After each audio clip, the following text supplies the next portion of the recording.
Restoring a DigitalOcean VPC is a straightforward process that can be completed in a few simple steps. To begin, it is essential to understand what a VPC is and its significance in cloud computing.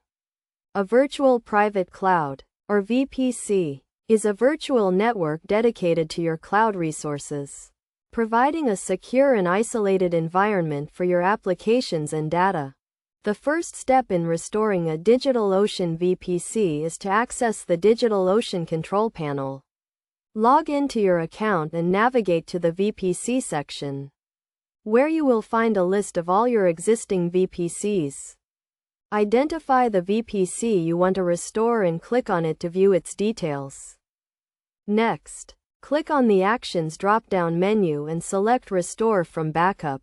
DigitalOcean automatically creates snapshots of your VPC at regular intervals, which can be used to restore your VPC to a previous state. Choose the snapshot you want to restore from and confirm your selection. It is crucial to note that restoring a VPC will override all existing settings and configurations. Therefore, it is recommended to create a backup of your current VPC settings before proceeding with the restoration process. This will ensure that you can recover any important configurations or data in case something goes wrong. Once you have confirmed your selection, DigitalOcean will begin the restoration process. This may take a few minutes to complete, depending on the size of your VPC and the amount of data being restored. During this time, your VPC may be unavailable, and any ongoing operations may be interrupted.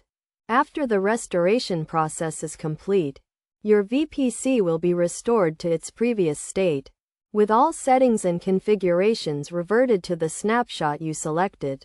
It is essential to review your VPC settings and configurations to ensure everything is working as expected. In conclusion, restoring a DigitalOcean VPC is a simple process that can be completed in a few steps. By following these steps and taking the necessary precautions, you can quickly and easily restore your VPC to a previous state, minimizing downtime and ensuring business continuity. It is always a good practice to regularly back up your VPC and test the restoration process to ensure you are prepared in case of any unexpected issues.